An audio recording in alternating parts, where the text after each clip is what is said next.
The day I proudly told my wife I had just made the final $7,500 mortgage payment. The last heavy breath of a 5-year grind. She didn't smile, didn't thank me, didn't even look surprised. She just crossed her arms, stared at me like I was something she'd already scraped off her shoe and said, "Good. Now pack your bags, you're leaving." For a moment I swear the world went silent. The walls, the floor, the house I had bled myself dry to build. Everything blurred, but then something inside me snapped back into place. I smiled. Just a small, quiet curve of the mouth that made her eyes flicker. And I said 4 words that pulled the color straight out of her face. I already called them. The next morning, while she was still wrapped in the fantasy of victory, she woke up to an empty house, every piece of furniture gone, every room stripped bare, and a bright notice taped to the front door that finally told the truth she never cared to hear. My name is Cassian, and this is the story of how the people I once called family tried to erase me from my own life, and how I walked away with everything they thought they could steal. Before I share my story, I want to know you are here with me. Just say listening in the comments or tell me where you are. I love hearing how far my story can reach.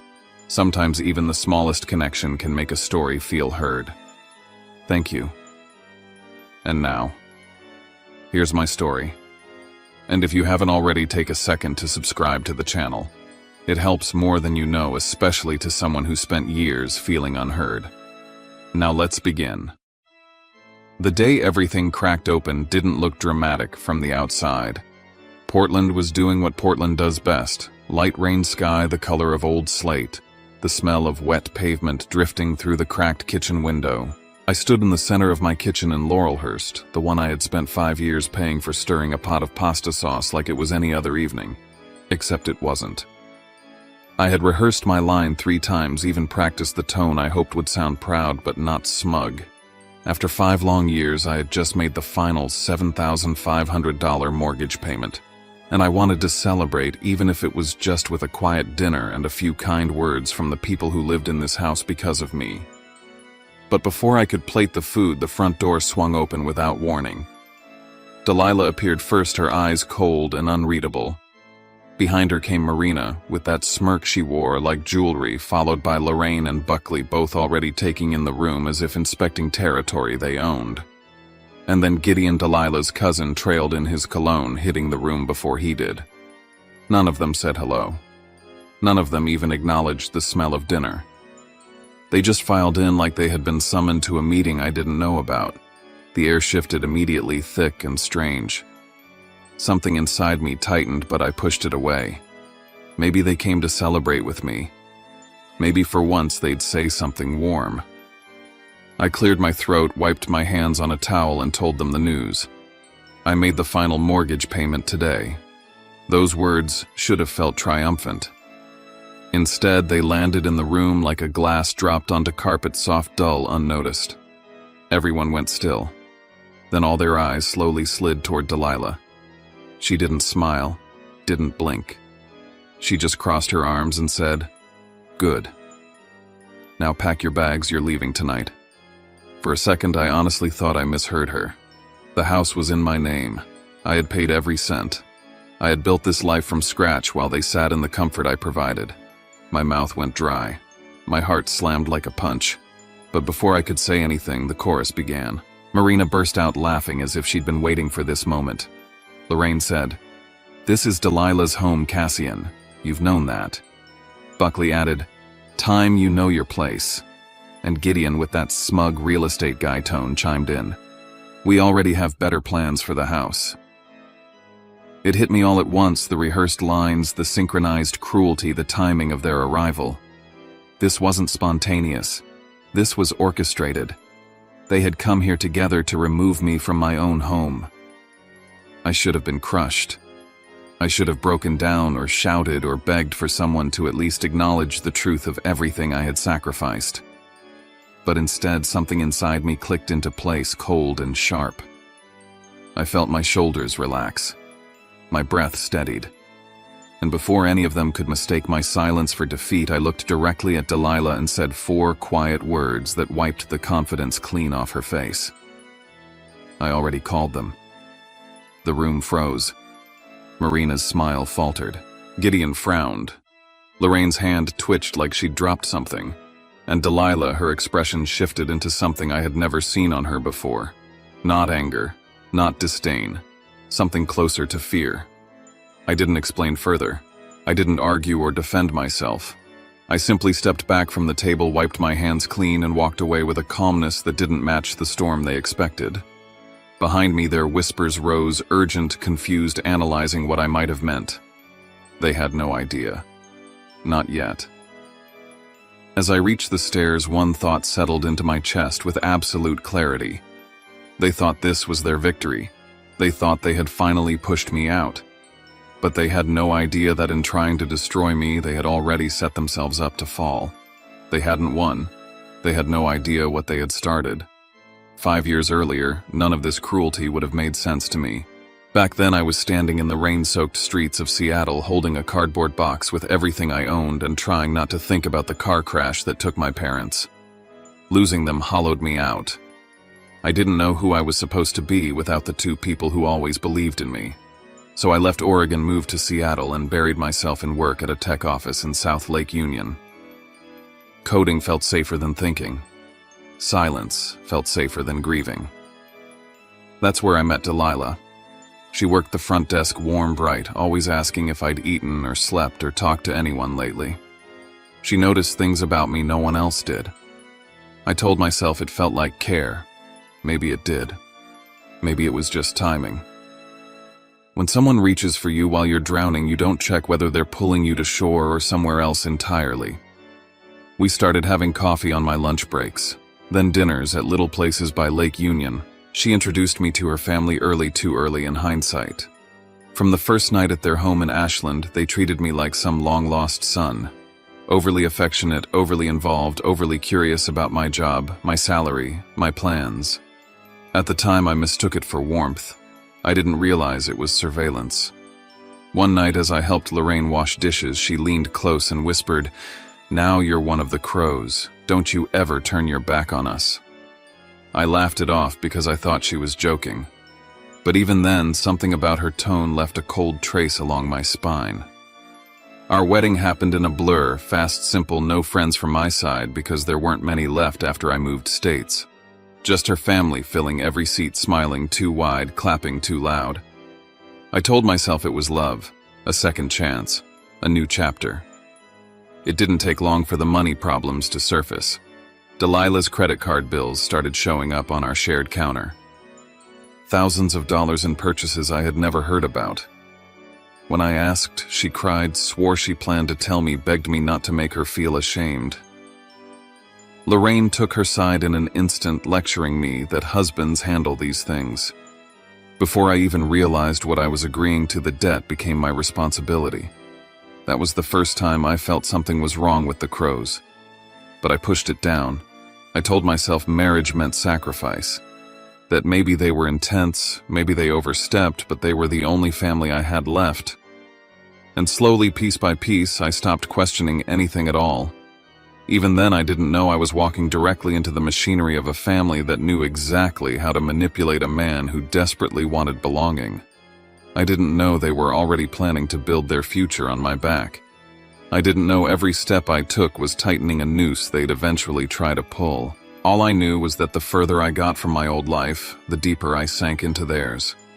I didn't realize I was losing myself until I'd already fallen too far to climb back up without breaking something. But even then, I still believed love could fix it.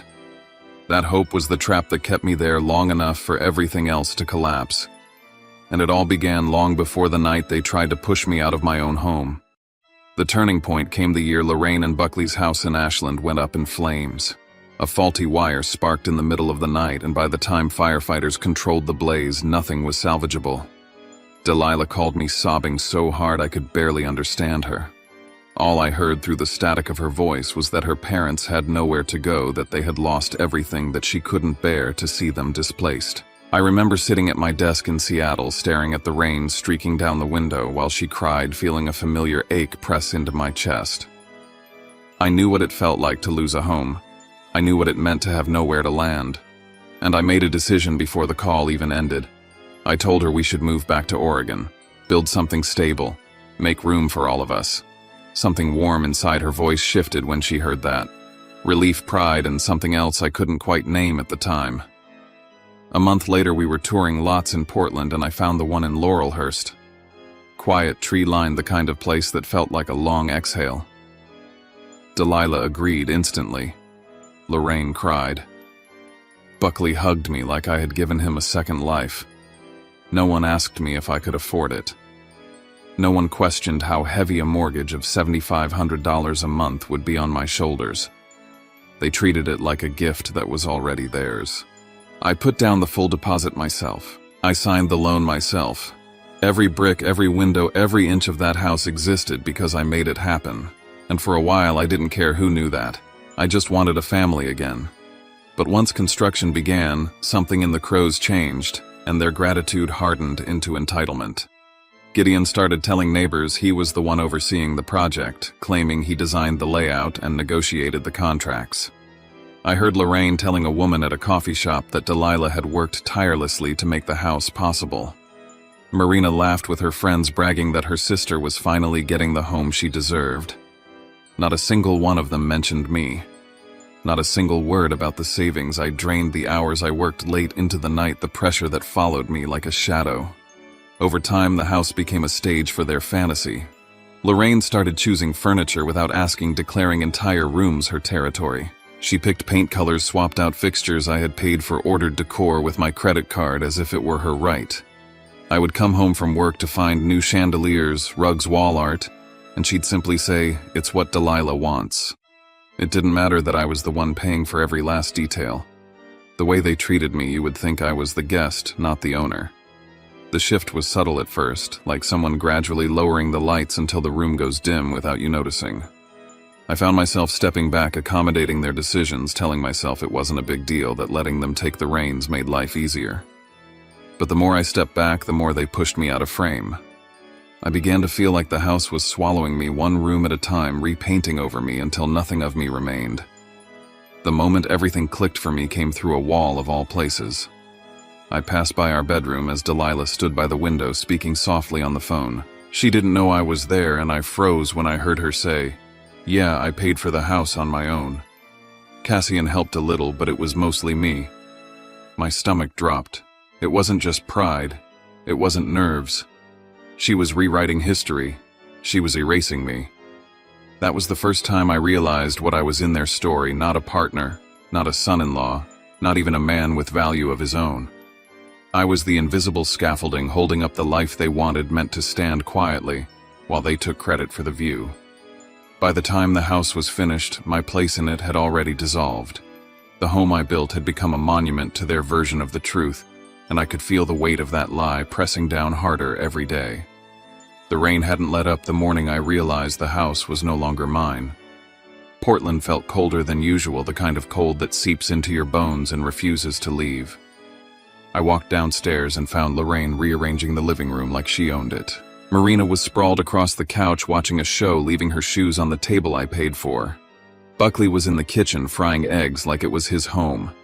And Delilah didn't even glance at me as she breezed past with a coffee in hand. It struck me with the force of a blunt object. They didn't just feel comfortable here, they believed this house belonged to them. I felt myself disappearing in real time, becoming a visitor in the place that drained years of my life. The first hit to my dignity came when Delilah posted online about shouldering all the financial responsibilities for the new house. She uploaded pictures of the finished rooms and captions that painted her as some heroic breadwinner who carried her entire family. People commented things like, "So proud of you," and "You're incredible." Meanwhile, neighbors began giving me sympathetic looks as if I were freeloading. I didn't know she had been telling people for months that I helped when I could, framing me as a passive bystander.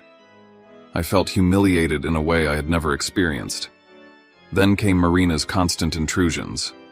One afternoon, I was in the middle of a Zoom meeting with my team discussing a critical launch deadline when she barged into my office without knocking and loudly told me to stop pretending to work. She laughed and called me a technician who clicks buttons for fun, not realizing or caring that my coworkers heard every word. After that, I started working from coffee shops. The house no longer felt like a place I was allowed to focus, let alone exist. Things grew darker when I found a stack of legal documents hidden in Delilah's desk drawer. They were consultation notes from a lawyer advising her that divorcing me could help her secure ownership of the house. The logic was twisted. The lawyer assumed she had been the primary contributor, an assumption fed by the false narrative she had been spreading. Seeing those papers was like watching a trap snap shut around my ankles. It wasn't just carelessness or disrespect anymore. They were laying the groundwork to remove me from everything I built. The final blow came one evening when they all sat down for dinner without me.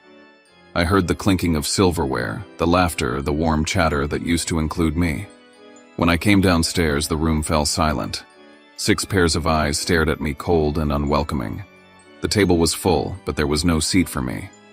They didn't say it out loud, but the message was carved into the air. I wasn't part of this family anymore. I wasn't meant to sit with them. I was no longer one of them. Standing in that doorway, I felt the house close in around me. Every unspoken slight, every lie, every stolen piece of credit gathered into one crushing realization. The home I built had become a battleground, and I was the only one unarmed. The people I once thought were my family had shown their true faces one by one, until all that remained was a group of strangers wearing familiarity like a mask. I walked back upstairs that night with the unsettling certainty that I was living among people who wanted me gone. And for the first time, I understood that the house wasn't just hostile. It was dangerous in ways I hadn't let myself admit. The walls felt tighter. The air felt heavier. The sense of belonging I once clung to had evaporated, leaving behind the truth I could no longer ignore. I was an outsider in the life I created. And the battle for that life had only just begun. The night it all detonated, the sky outside was the same heavy gray that had followed me for weeks. I walked downstairs expecting another quiet evening, maybe a chance to finally breathe. Instead, the dining room glowed like some strange celebration. The table was set with the good plates. A bottle of wine I'd been saving sat uncorked in the center. And every member of the Crow family was already seated, leaning back in their chairs as if they owned the place. No one looked at me. No one said my name. It was as if they had gathered to honor something I had no part in. I stood in the doorway long enough for Marina to glance at me with open amusement before turning back to her phone. Lorraine kept eating without pause. Buckley pretended not to notice me. Delilah didn't even lift her eyes. It hit me in a strange, deep way. This wasn't my home anymore, not in their eyes. I was the ghost haunting a house they already considered theirs. The room felt smaller than usual, like the walls had leaned inward just to watch what came next. Then, without warning, Delilah shoved a thick stack of papers across the table. The sound of it slamming against the wood echoed sharply. "Sign it," she said, her voice almost bored. "You're not contributing anything here. I want you out within 48 hours. She said it like she was placing an order at a restaurant. Like the past 5 years of my life meant nothing. I picked up the papers long enough to see the word divorce stamped across the top. Page after page of demands, disclaimers, declarations that painted me as a useless bystander who had merely occupied space in a life she built. I felt the world tilt slightly beneath my feet, not because I didn't see the betrayal coming, but because of how effortlessly they carried it out. As soon as I set the papers down, the ambush truly began. Buckley pushed his chair back with a thud and told me to leave immediately if I had any dignity left. Lorraine folded her hands and said I should leave everything behind, that a good man knows sacrifice. Marina lifted her phone, holding it up as if filming my humiliation was a form of entertainment. And Gideon leaned forward, tapping his finger on the table, saying he'd lock the doors the moment I walked out. I tried to remind them of the truth, the one I had lived with every day for 5 years, that I had paid $7,500 every month, that the deed and the loan were in my name, that the only reason they had a roof over their heads was because I never stopped working. They all laughed. Marina called me delusional. Lorraine said everyone knew Delilah had financed the house. Buckley told me not to embarrass myself. They retold the story they had crafted for so long that they truly believed it. Then Delilah leaned back in her chair, arms crossed, chin lifted, and said she was keeping the house because it was her dream, her right, her family's sanctuary. She told me I would leave the property with nothing but my clothes. She said I didn't deserve anything more than that. For a moment, the weight of the last 5 years pressed against my chest. Not just the money, but the effort, the faith, the blind loyalty. I felt them waiting for me to shout or break or plead the way they expected, waiting for me to show them I was the powerless one. But I didn't. I stood still, almost calm. And when I finally spoke, my voice felt foreign even to me. I already called them. Silence fell so suddenly the air seemed to stop moving. Marina lowered her phone. Gideon blinked. Buckley froze. Lorraine clutched her fork a little tighter. And Delilah's expression cracked just enough for fear to slip through. She didn't know who I had called or what I had done, but she knew the tone of someone who wasn't beaten. I turned my back to them, walking toward the hallway. Behind me, I could hear their whispered panic, each trying to decode what I meant. They had no idea. Not yet. And as I reached my office door, the only thought in my mind was how wrong they were to think they had pushed me out. The truth was simple. They had just stepped into a trap they built for themselves. The house was unusually quiet that night, the kind of silence that makes every movement sound sharper. I sat at my desk, opened my laptop, and pulled up an email I had already read a dozen times. The confirmation from First Cascade Bank stared back at me. The mortgage, every dollar of that crushing monthly payment, was no longer tied to my name. Delilah had been listed as the sole responsible party. My heart didn't race. My hands didn't shake. What I felt was a strange blend of peace and cold clarity. I had been preparing for this moment long before they told me to leave. 2 weeks earlier, the moment I found those divorce consultation files in Delilah's drawer, I knew exactly what was coming. I called the bank, explained that my wife intended to take full ownership of the property, and requested that all financial responsibility reflect that. They reviewed the documents, processed the request, and transferred everything into her name. It wasn't revenge. It was simply accuracy. She wanted the house. Now she had the debt that came with it. After that call, I spent days gathering every receipt, every warranty, every invoice tied to the home. The refrigerator, the televisions, the projector, the washer and dryer, the sofa, set the dining table, every piece of it had my name at the top of the paperwork. None of it belonged to them. And if they wanted me gone, then everything I paid for would go with me. I listed item after item online, carefully scheduling pickups and payments. Not one transaction violated the law. Not one item was contested. It was all mine to take. The moment the Crows left for their Vegas trip, led by Marina yelling about how Delilah had won back her house, I knew it was my window.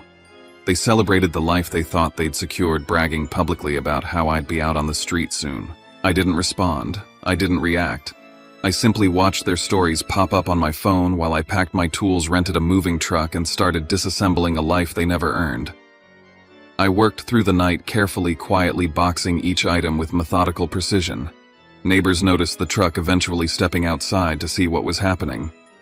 One asked me why I was the one moving instead of Delilah. I told him the simple truth: the house was never hers. He nodded in a way that said he understood more than he let on. By midnight, the living room was stripped bare. By 1, the kitchen was empty. By 2, the bedrooms held nothing but echoes. I moved slowly, deliberately, making sure the floors stayed clean and the walls untouched. This wasn't destruction.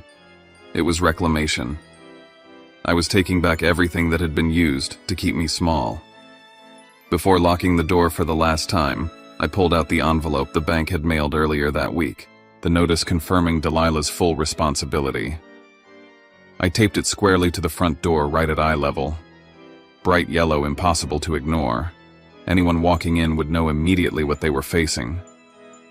I stood in the doorway for a moment, looking at the hollow shell of what used to be a home.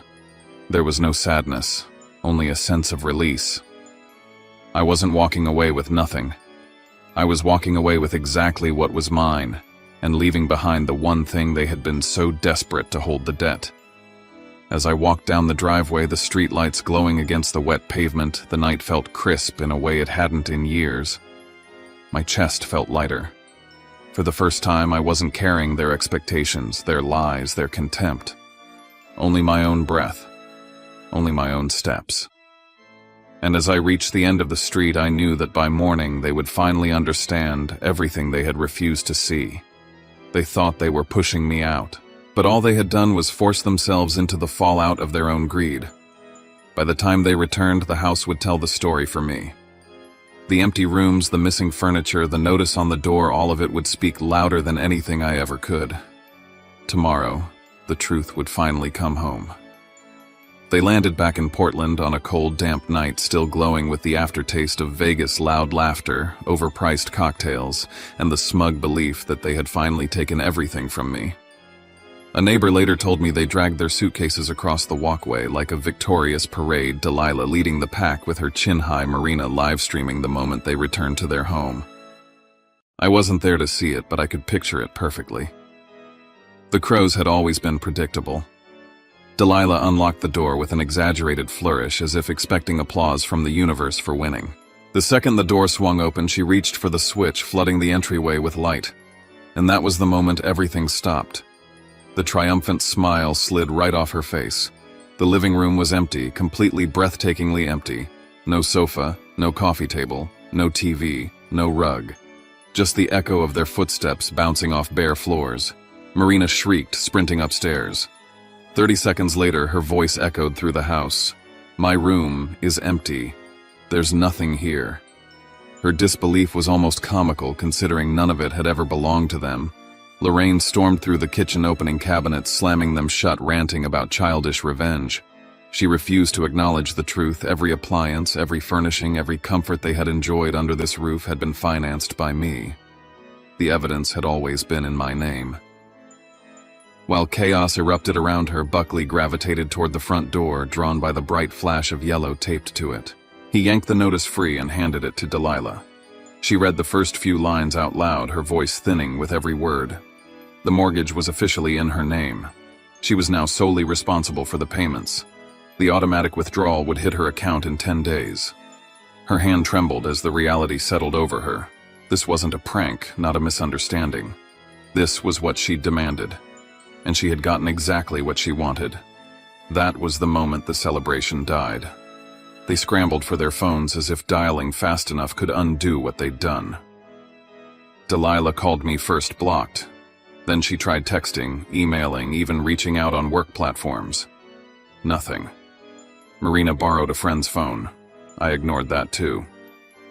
Lorraine left 12 voicemails in a row, each one a messy blend of begging and blaming. But I wasn't listening. I had already closed that door. Then came the blow. They weren't prepared for. The bank emailed Delilah the official mortgage schedule.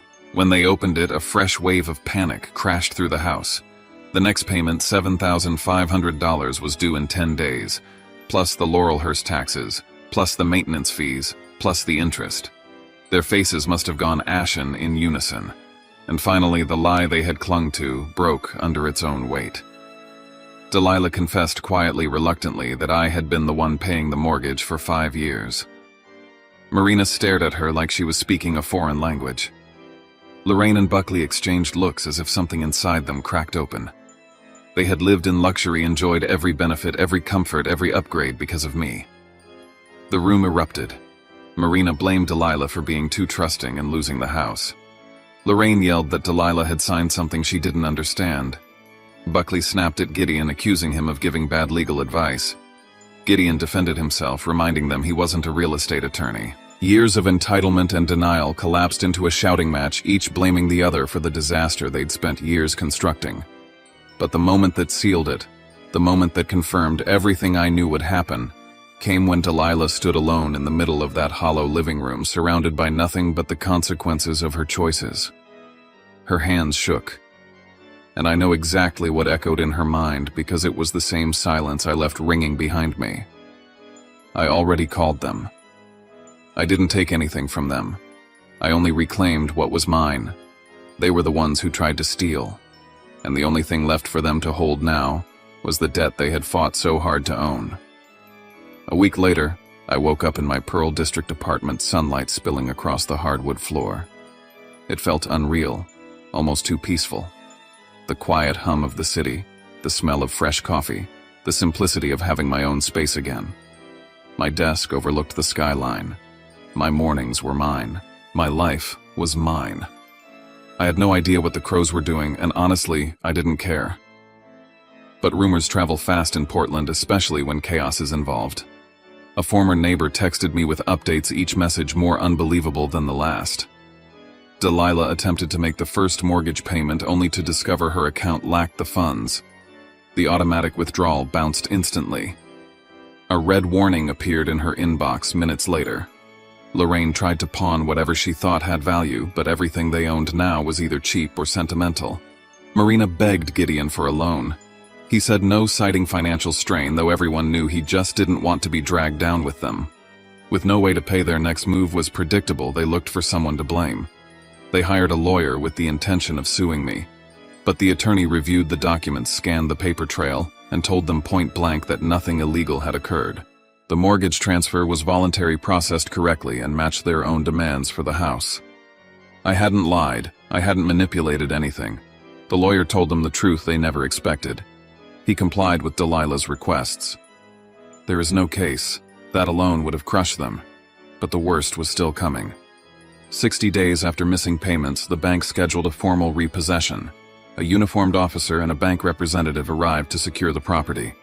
Neighbors gathered on sidewalks, murmuring to one another as they watched the crows scramble, shoving possessions into trash bags, arguing, crying, dragging boxes through puddles. Their perfect image disintegrated right there in public view. Delilah yelled at Marina. Marina yelled at Lorraine. Lorraine cried. Buckley punched a wall hard enough to bruise his knuckles. By the time the house was padlocked, the family was splintered beyond repair. With their savings gone and their reputation destroyed, they had no choice but to move to a cramped apartment complex in Gresham. The kind of building where the walls are thin and the hallway smells like old takeout.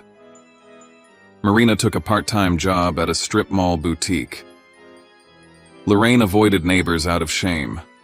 Buckley walked around looking like a man who'd finally realized how far he'd fallen. And Gideon kept his distance, entirely trying to salvage whatever was left of his own reputation. While their world continued to shrink, mine expanded. I found myself again. I signed up for a gym, started cooking real meals, joined a coding club, even made friends who didn't want anything from me. My apartment wasn't huge, but it felt like freedom. Every morning I opened the windows and remembered how it felt to breathe without weight on my chest. One afternoon I walked along the Willamette River, the sun warm on my shoulders, and heard my parents' voices in memory. Don't ever let someone else decide your worth. I realized I had finally honored that lesson. I had walked away from people who shredded me down to nothing. I had chosen myself. Looking back, the math of my life felt clearer than ever. It took me 5 years to pay off a house. It took Delilah 3 days to decide I didn't belong in it. But it took only one moment, one quiet choice to reclaim who I was. Freedom isn't leaving a house. Freedom is walking away from people who make you forget your own value. And in the end, that's exactly what I did. When I look back now, standing firmly on the other side of everything I survived, I don't feel anger anymore. What I feel is clarity, sharp, honest clarity. Sometimes life doesn't fall apart to punish you. Sometimes it collapses to reveal what was never real to begin with. Losing that house didn't break me. It freed me. Walking away from the crows wasn't the end of anything. It was the beginning of finally choosing myself. And if my story reaches you at a moment when you feel unseen, undervalued, or pushed aside in your own life, I hope it reminds you of this. You don't owe your peace to anyone who profits from your pain. You deserve better. You always have. If my story meant something to you, even in the smallest way, I'd love to know you're here with me. Leave a comment, share your thoughts, or just say, listening. It helps more than you think.